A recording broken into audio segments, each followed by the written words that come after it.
disturbance to the Force.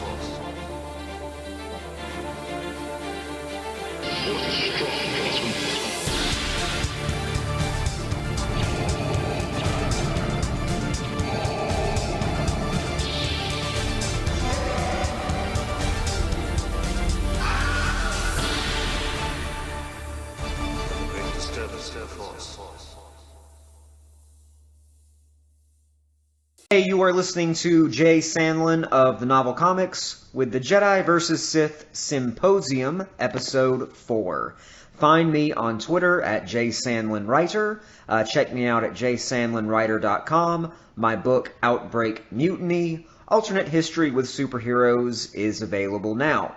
Now, today on Episode 4, we're going to be debating a special topic. We are going to discuss Luke's lightsaber crystal. We know where it came from in the old canon. We read about that in the Steve Perry novel Shadows of the Empire. That's now Legends. In that story, Luke created his crystal in a furnace, synthetically, with plans left over by Obi-Wan Kenobi. Now, with the new canon, we know that not only can Luke not create a synthetic crystal, well, there's more to it. He has to find a natural crystal. More so than that, it's my understanding it has to be a kyber crystal. So, basically, a lightsaber is even more rare than we thought in the previous canon. I've got with me here today two returning panelists. So glad to have you guys here. Let's introduce you first. We've got Master Jedi Flub that. We've got Master Jedi Mara. Why don't you introduce yourself, Mara? Hi, I'm a role player as Master Jedi Mara on Twitter, and I'm a hashtag game host on Wednesday night. We're called the Sci-Fi Tags, and we do a lot of Star Wars hashtag games on Wednesday night, so come check us out. And of course, coming all the way from an undisclosed location, we have Master Skywalker himself. How are you, Master Luke? I'm doing very well, thank you very much, and greetings to all your listeners as well, because it's quite difficult to get such good reception from my location right now. So we're doing good. Has your new student put her arm down yet? Because it seems like it's been like 2 years now. I can't say right now because Disney have snipers on my roof, so I have to be very careful what I say. And you can't sense those? I mean, it's down to a contract. Do they have, the force-blind lizards on their back? Yes, I know what they're called, but I can't pronounce it. In the contract, they were talking about constructing the Death Star, but they had, the Disney ears as well, so I was Mara, how do you pronounce the lizards? I'm not even going to try to say their name. Is it a silent Y in the front? Solari? I pronounce it like an E, so I call it an E Salamari. E Salamari? Okay, that works. Well, those are some legendary creatures, and Legends is part of the topic, because like I said before, we have a Legends explanation as to where Luke's lightsaber crystal came from. We don't yet have a canon explanation. Now, we're getting one in the Darth Vader comic books going on right now. I've reviewed issue 1 and 2 on the Novel Comics YouTube channel, so please be sure to check that out. And as we're learning the story of Vader's lightsaber crystal, we're learning that the crystal of a Sith must be taken. He must bleed his hatred into it to determine the color. That's been pretty controversial in the new canon. People aren't sure what they think about the Jedi's good or evilness determining the color of the crystal. Luke obviously had a green crystal by the time of Return of the Jedi, and we're going to discuss new ways that it could be introduced into the canon. So our format was to give the floor to each panelist. You get about 3 minutes to discuss it, and then we will rebut and try to shoot holes through your theory, just like your Stormtrooper armor. Master Jedi Mara, why don't you go first and tell us your theory as to where Luke's lightsaber crystal came from in the new canon? Well, I have the simplest explanation. I think that there was actually no reason for Obi-Wan to leave Luke instructions on how to build a lightsaber, was there? I mean, he took Luke off planet. He knew he was never coming back. Did he assume that Luke would be coming back to find a way to put together a lightsaber? I think the lightsaber instructions were his way of reconstructing his masters, Qui-Gon Jinn. He picked up Qui-Gon Jinn's lightsaber after Maul killed him, and I'm sure he kept it close to his heart. His second lightsaber was based on Qui-Gon's. So I'm sure he deconstructed it, made notes of how to put it back together, how he took it apart, how he put it back together. And I think that brilliant green blade is the exact same one that Luke is using now. I know that whole kyber crystal thing comes into play, but they've changed everything. So obviously the prior lightsabers were made out of kyber crystals too. So I think that's the simplest explanation. I think that's the easiest one to go with, and it's a bit irrefutable. But you guys can go ahead and try. Oh, I'm going, if you don't mind, Luke, I have a big question about that. All right. Obi-Wan also lost his lightsaber in the fight with Maul, and he had Qui-Gon's by default. So his second lightsaber was just a copy of the first. Maybe you meant the third lightsaber was based on that design? No, it was the second. According to the databank, it was the second. I'm just saying, like, in Attack of the Clones, his actual blue lightsaber, which he created again, it was just a copy and Obi-Wan's second lightsaber. Yeah, it was the same one, nearly the exact same one. But that's not that important. Think about, here's my question with the timeline. All right, so Obi-Wan loses his first lightsaber in the pit in the Palace of Theed. He may have used Qui-Gon's as a backup until he built a copy. And then you see in Episode 3, Obi-Wan has to flee the Jedi Temple. We see him immediately go to Mustafar. Then he goes straight into hiding on Tatooine.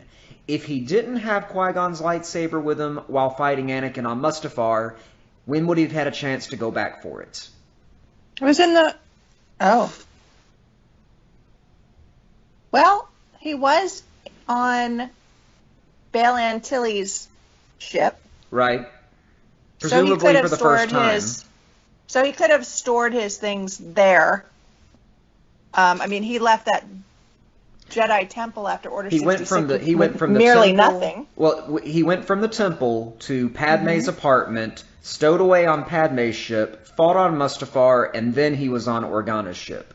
I don't know. No, he was on Organa's ship going back to the temple. Remember? Right. That was before he made it back to the temple. And then wasn't he there afterwards to get to? Was it Polis? Right. Massa? That would have been after the Anakin fight. Bottom line, he never had a chance to go back to the temple to get it.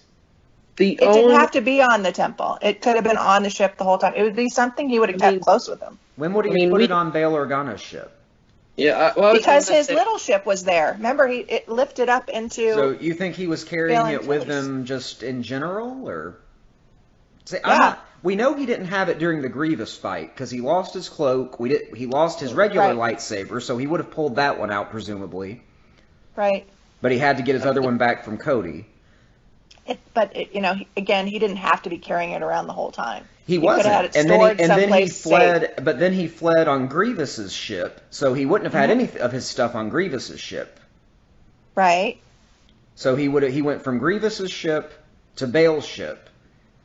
I don't know if he would have it on a mission, if he would take it with him on a mission, knowing that it's just a prize to him. So he would have had to have been keeping it somewhere safe, presumably not the Jedi Temple, and I'm not sure where that would have been. I mean, we don't really know in kind of when Ben Kenobi, I always kind of just refer to him as Ben, but I always find Ben, like, when he goes to the temple, I mean, it's not just, the Yoda and Emperor Palpatine fight, that hasn't happened yet, so there's still lightsabers all strewn all over the place right there. So I think that if the likelihood of it is being Qui-Gon's, I mean, there is a possibility of him able to return into maybe his, if he had like a kind of a quarters he had, I guarantee like he would kept it in like a location only known to him, because if it's, of course, this kind of contradicts kind of like Jedi with possessions and stuff, but That's a good point. Would it be considered a possession and therefore un-Jedi-like to keep it? I always imagined that he did keep Qui-Gon's saber. It's just a question of what happened to it after Episode 1, because we don't know what happened to it. That would be interesting if Luke used the green crystal for his saber. Did you have any questions about her ideas, Luke? It's the same color, boys. I mean, it's the same color. So I guess you think all those green sabers look alike. I mean, for me, I mean, like I was saying before, but there's very little to go on now. I mean, I have like the Path of the Jedi novel, the kind of the book that kind of shows like Luke kind of with constructions. You actually get like a napkin that shows the schematics of Luke's lightsaber on like Dex Diner that looked to be like made from Obi-Wan Kenobi. That obviously was the schematics because Luke's lightsaber, the hilt is an exact replica of Obi-Wan Kenobi's lightsaber hilt in Revenge of the Sith and in New Hope, and you can kind of say like, I mean, because I was watching something the other day, and apparently they were saying like that in the movies that a lot of the times they would use the same props again, and obviously like when they were going for Luke's new lightsaber, they just like took like Sir Alec Guinness's lightsaber and just gave it to him. You know, that was just kind of the thing they didn't think of. I loved that, actually. I loved the passing on from master to student. Right. Luke, if you're ready, you can present your idea, unless you wanted to say something else about the Qui-Gon crystal idea. No, I mean, like, I would think that, I mean, it's probably one of the few likelihoods of it is being Qui-Gon's, because out of all the people in the galaxy at this point, the only people that would have been able to get crystals or would have kept crystals would have been Obi-Wan Kenobi or Yoda, but Yoda wasn't there. So interesting point on Yoda's lightsaber. Its fate was also revealed in the new Darth Vader comic series. It was incinerated immediately after Episode 3, along with all the other Jedi lightsabers that were found in the temple. So if Qui-Gon's had been left behind in the temple, it was probably burned.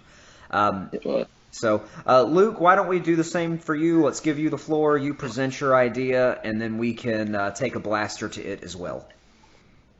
All right, well, I'm trying to be like the voice of reason here in this sort of kind of, I wouldn't call it debate, it's more of a conversation, because there is so little to go on from Luke's lightsaber right now. I was reading on something about on Battlefront 2, the new Star Wars game that's coming out, and they describe all people's individual weapons, and when I came across Luke's lightsaber, they were talking about the schematics being found in Obi-Wan's home. So at least they're bringing that back to make sure that's like he found the schematics there. And it said like at the end that it was made by only one kyber crystal, which is a very kind of strange way to put it.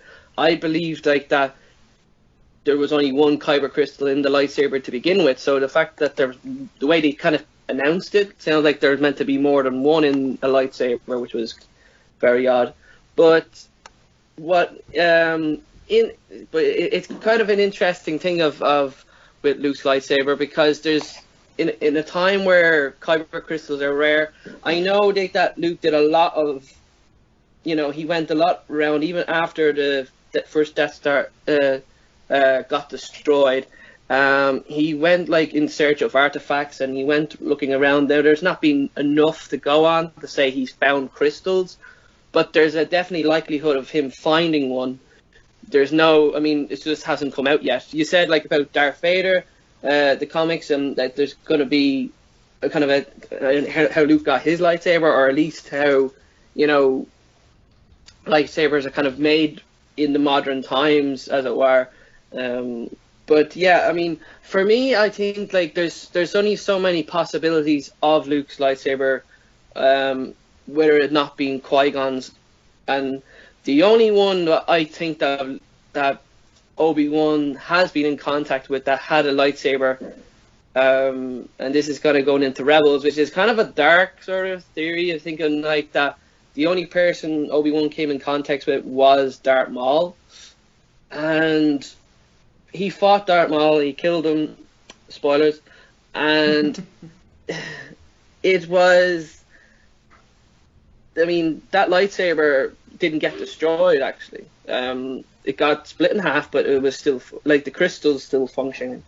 Now, I know you're saying in the Darth Vader comic that he was about pouring the infusion sort of to make the lightsaber red, but is there a possibility of able to reversing that sort of process? I don't know. Yes, there is. If you don't mind me jumping in the Ahsoka novel, that was exactly how Ahsoka got her white lightsaber crystals.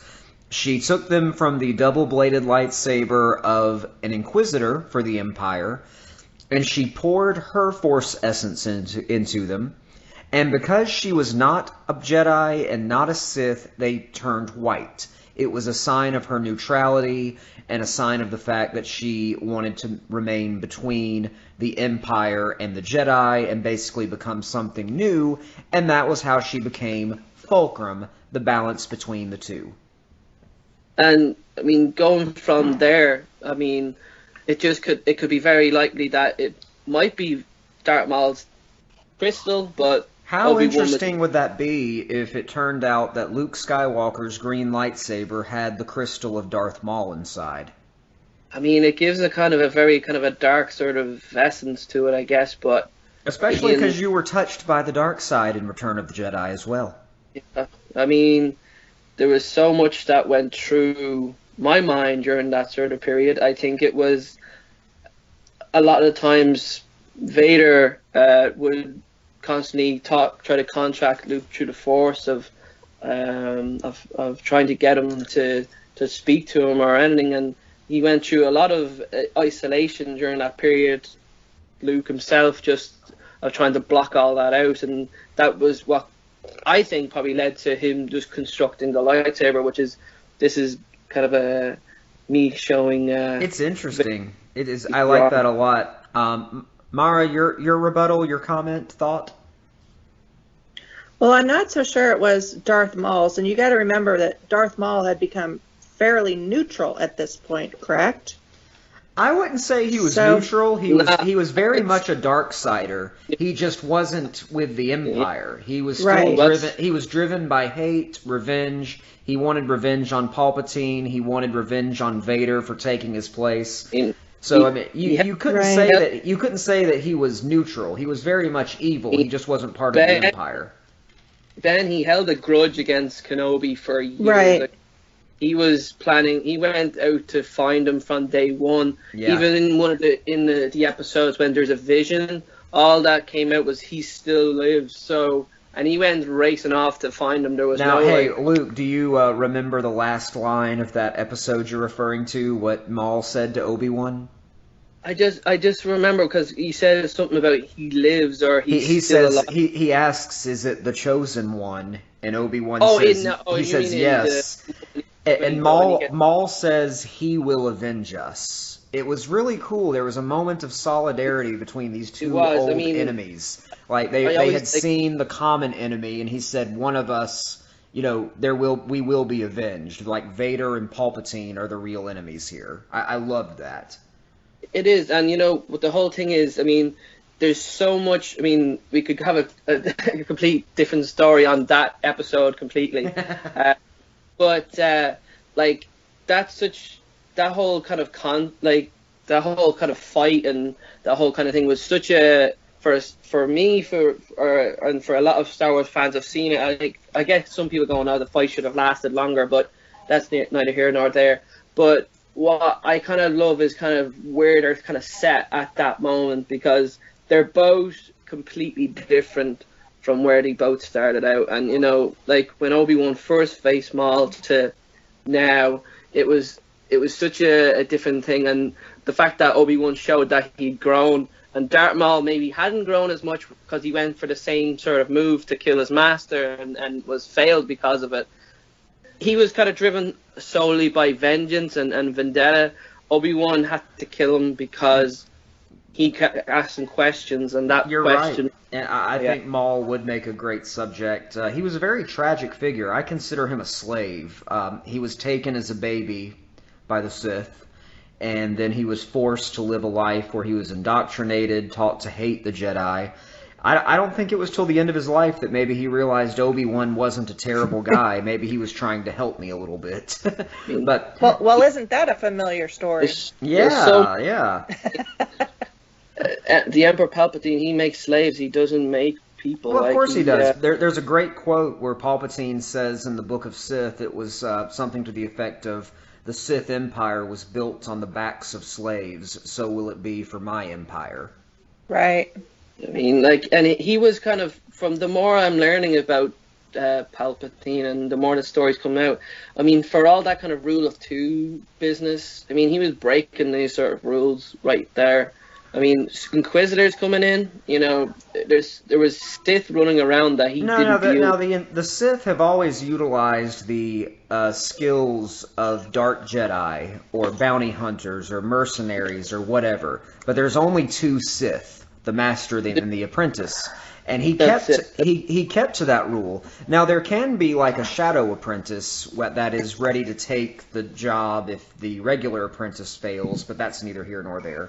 And he also had hands, which were force sensitive, but never turned into Sith. Yeah, those hands, they were pretty cute too. He did. I remember that was one of the last episodes of Rebels where Sabine met. I love Sabine. Which, when I kind of saw that, I was kind of like, are they just showing that in? I'm not too sure, but it was interesting, but I don't know if it leads to anything, but the fact that it shows that the Emperor still had the Emperor's hands out there is something always still to kind of wonder, how many people, I mean, there's so many people he had under his control. But... And I wonder, Mara, if you are introduced into the new canon, if you would be an Inquisitor this time. That word is just so crazy to me. Canon just means current storyline. It doesn't mean that Legends isn't there. Legends is something that they can pick and choose whatever they want and bring it into the current storyline. And that's exactly what we're canon. That's exactly what we're talking about what's tonight. Going on. It's hard to kind of really get into anything as total proof yet because the story's not finished. So who knows what they're going to bring in. Well, here's what I think. I'm going to say what I think will happen about Luke's lightsaber crystal. It goes back to some evidence from the Clone Wars cartoon, which is canon, by the way. Let's go back to the planet. I saw that. Yeah, it is. Let's go back to the planet Ilum and a process for the Jedi called the Gathering. It was a rite of passage. Yes. The Gathering was a rite of passage in which Jedi younglings must find and harvest kyber crystals for their lightsabers. It happened on the planet Ilum. It was situated in the Ilum system, located in the unknown regions. It was an Arctic world. The entire planet was covered in ice and snow, and hidden beneath the frigid surface is what came to be known as the Crystal Caves. It was a maze-like area of kyber crystals. The Jedi would travel there, and they would attune themselves to the Force. It was like a holy site for the Jedi Order for centuries. However, a year into the Empire, they had corrupted Ilum, they drained its resources, they had destroyed the planet's surface, it was all visible from space, and Ahsoka even traveled there at one point, and she noted there were two Star Destroyers in orbit, mining the planet, chunks of it had been carved away.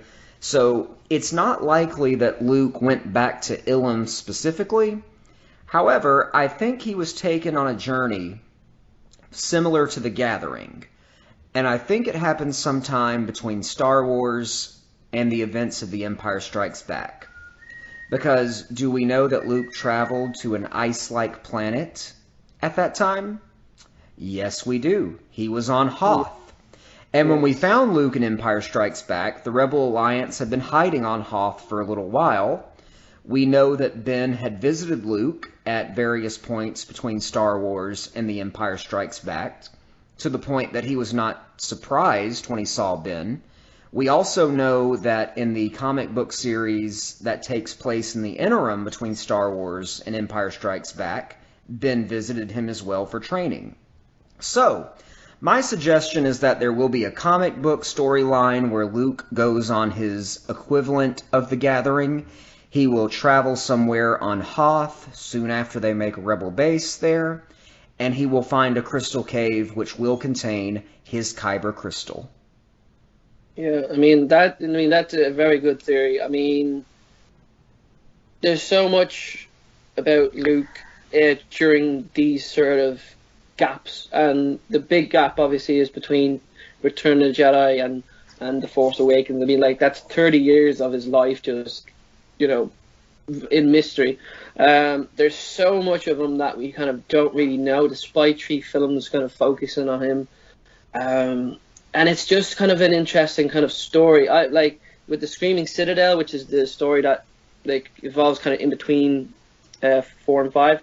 I mean, he's proficient enough in lightsaber combat to take on troopers. So the fact that it's shown him doing that. Well, not only that, he's able to take on Darth Vader before Empire Strikes Back, and he gets training from Ben at one point where he's able to deflect 3 training remotes at once. So I think that in between Star Wars and Empire Strikes Back, he went on his own equivalent of the Gathering, and he got the crystal, but he builds the lightsaber after he loses his hand. Yeah. You lost your hand, of course. Well, he doesn't have the instructions yet. It's and I still need a spray kind of coat of skin on it right now. You might need to get that updated. He also, in the Steve Perry novel Shadows of the Empire, which is one of my all-time favorite books, Luke traveled back to Tatooine to find the plans for the lightsaber construction. It was in a book that Obi-Wan had already keyed to Luke's fingerprint, so only he could open it. I mean, so much was evolved around helping myself, I mean, Obi-Wan constantly kept saying, this boy is our last hope, despite the fact of Yoda referring to another. Obi-Wan was very adamant about Luke being such this, person that stood out. I mean, I always kind of think of, if Luke wasn't such a standout, why not have both Leia and Luke go to somewhere to be trained? Why just Luke himself? So I think that Obi-Wan personally took interest in Luke, not just because he stayed with him, but he was coaching him in to be something eventually. But I know we got to see what he eventually became, but Luke was forced to do that.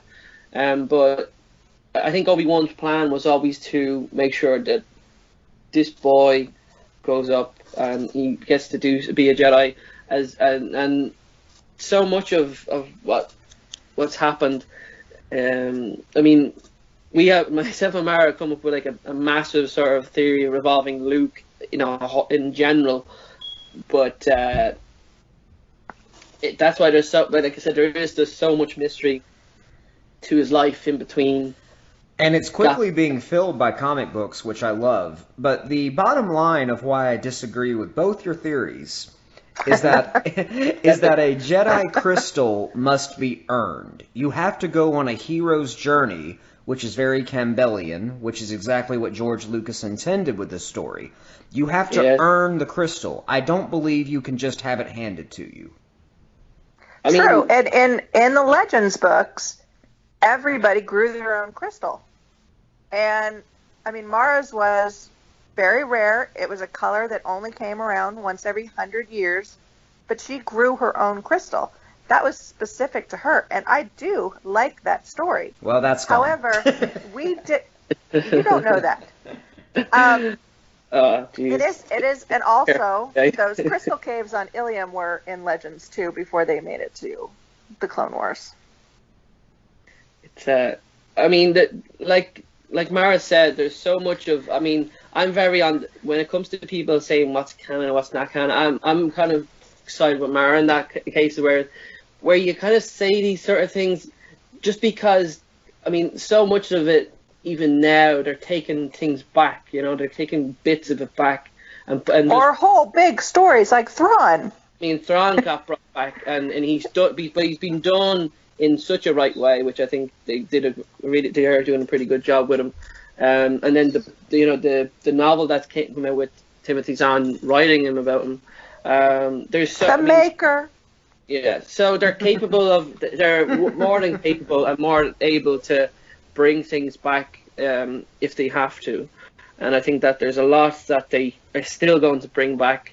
I think after episode 9, I think they're going to go like sometime way into the past, more along the old Republic sort of line. And I think that's where they're going to be focusing, because after episode 9, I think that's to go back, and I think that is going to be something that they'll definitely plan to. I would only disagree that it will happen way before episode 9. I think in the next year or so, we're going to see a story about how Luke finds his lightsaber crystal. It's right there. It's something important. It hasn't been hit yet, and there's no question in my mind that they're going to do it. But you're overlooking one big point, though. Oh.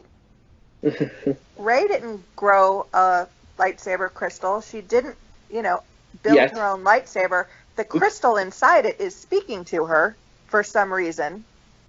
But she has a connection to that, and she did not bond with this crystal prior to being handed the lightsaber. Well, you're speaking about Rey like her story is over. She hadn't even begun her Jedi training yet. No. And she must build her own lightsaber. That is part of a Jedi's path. Are you familiar with the Jedi Crystal Code? The Jedi Crystal Code. Tell me what this is. The Jedi Crystal Code. I will speak it for you now. Here we go. The crystal is the heart of the blade. The heart is the crystal of the Jedi. The Jedi is the crystal of the Force. The Force is the blade of the heart. All are intertwined. The crystal, the blade, the Jedi. We are one. Is that from the Jedi versus Sith encyclopedia? No, that was originally spoken on the Clone Wars series, not the one in the first one, the one made by Jendi Tar. I can't say his name right now, but it's basically an idea that the crystal speaks to the Jedi, and that's why I think Luke at some point has to go on a journey to find his own crystal. I mean, and Rey will do the same. There will be a way that Rey finds her crystal. I don't know if it'll be on screen or off screen. She will construct her own lightsaber, maybe a saber staff. We'll find out. But that's for another show. Any closing comments before we go? Let's have you first, Mara. I'm going to stick by my theory that it is Qui-Gon's crystal that was, left there with the lightsaber for Luke to reconstruct as his own. And I just think Vader's reaction when, Luke, he gets Luke's lightsaber in Return of the Jedi, and it is basically Obi-Wan's, and it's got the same feel, and it probably has the crystal that he can respond to. I mean, it just was so profound that he had that lightsaber in his hand, and I think that, I think there was some reaction, although, of course, you can't see the guy's face. And Luke? Yeah, I mean, like I was saying, my theories are very just, to be voice of reason, because there's, like, really little to go There's on. a first time for everything, Luke. There is a first time for everything. And in a world where so much things can happen that we're not told about yet, there's so many questions. My first words still haven't been totally spoken yet. So it's going to be something like completely interesting. I really do like Jay. You're kind of. I think, to be honest, I think Luke is still going on this journey, and I think that this journey has ended up with him where he is today. But that's for another story entirely.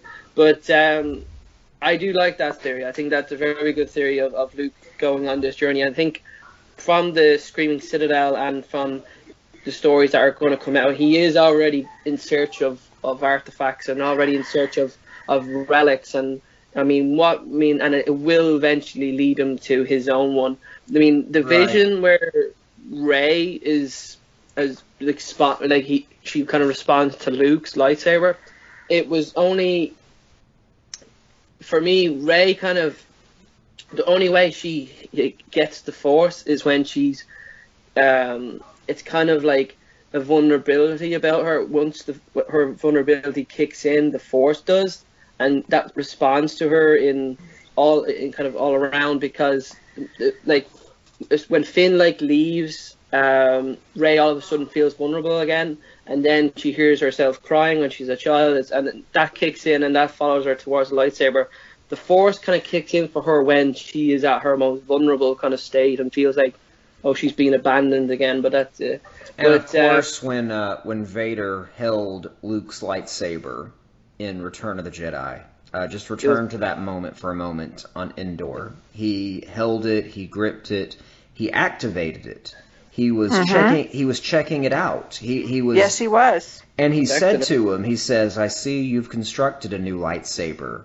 Your skills are complete." You know, it was part of the journey. It's like you have grown into a man. You've become a Jedi. And there was almost a sense of pride in that scene. That's one of the most telling scenes in the saga. It gets me a little teary-eyed, really, because... it was funny you were just doing that, because I was actually just watching that scene only prior to coming on here. Well, is that like family and home movies for you? Yeah, home footage of the good times with my father. But when I constantly see that sort of scene, it always, the fact that he turns away from him a lot of times when he's speaking about it, of indeed you are powerful as the Emperor has foreseen. So there's so much of what is going through Vader's mind. You can, for in that entire film, which is why it's so much different from the rest. He's and even parts of Empire Strikes Back, he's so conflicted, Vader himself, and the fact that kind of the Emperor kind of keeps talking about this boy could destroy us, and everything that the Emperor is speaking to Vader kind of seems to be coming true to a certain point. So everything is happening exactly as I have foreseen. Right until you got thrown down the shaft, man. Well, let's. I think I'll call it off here, and I'll just kind of end it with the idea that Luke's lightsaber crystal is a super important part of the new canon, because they've made the lightsaber crystals different now. It started with the Ahsoka novel. Yes. It came with the Darth Vader series that's going on, and there's a big question: if the Kyber crystals are so rare, if they've destroyed so many of them, then where on earth did Luke get his? This is an idea that will be explored for sure. Right. I would love to write it. So somebody call me. You can find me at J. Sandlin Writer. I'm on Twitter. I'm on YouTube at The Novel Comics, where this show will be. Also want to thank the GWW for hosting our shows. You guys are great. I'll let you, Mara and Luke, you guys want to give your shameless plugs before we head out? Ladies first. Ladies first. Sure. Again, I'm Master Jedi Mara. Find me on Twitter. Let me know if you're a role player and you want to write a cool little story and incorporate canon and legends together. And find me on Sci-Fi Tags on Wednesday nights with a group of nerds who are going to bring you some funny hashtags, mostly Star Wars. And Luke? Yeah, and you'll find me on Twitter. I'm Mentor Skywalker, and only recently I started my own kind of Jedi Academy on Twitter, which I'm really getting into right now, and I'm trying to break that kind of barrier and kind of make it the most immersive feeling possible on Twitter, if it's even possible. So yes, it's Jedi RP Academy at Twitter as well. I hope you all join, and I hope to all speak to you soon. All right, and again, I'm Jay Sandlin. Find me on Twitter at JSandlinWriter. I'm the founder and creator of the Novel Comics. Find us on novelcomics.com. And then my book, Outbreak Mutiny, is on Amazon now. The ebook is only 99 cents, and paperback is available too. Tweet and me it's your so purchase. Good. Oh, thank you. You're so sweet. Hey, tweet me your purchase, and I'll be glad to shout out to you. and may the Force be with you.